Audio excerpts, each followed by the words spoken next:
निवडणुकीत 796 उमेदवारांची अनामत रक्कम जप्त करण्यात आली आहे। यात शिंदे सेनेची सर्वाधिक 104 तर भाजपचे केवळ 4 उमेदवारांची अनामत रक्कम जप्त करण्यात आली आहे। तर अपक्ष अर्ज भरलेल्या 271 उमेदवारांची अनामत रक्कम जप्त झालेली आहे।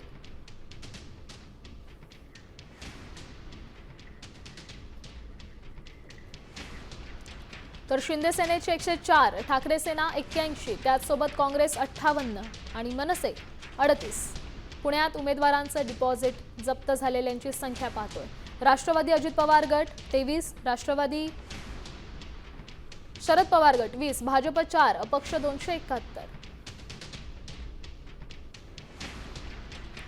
तर पुण्यातील उमेदवारांची अनामत रक्कम जप्त झालेली आहे। मोठी बातमी म्हणावी लागेल, कारण सध्या निवडणुकांचे निकाल लागलेले आहेत आणि पुण्यातील उमेदवारांची अनामत रक्कम जप्त करण्यात आलेली आहे। अर्ज भरलेल्या 271 जणांची उमेदवारी जप्त करण्यात आली। शिंदे सेनेचे सर्वाधिक आहेत 104 आणि त्यानंतर 271 अपक्ष उमेदवारांची ही रक्कम जप्त करण्यात आलेली आहे।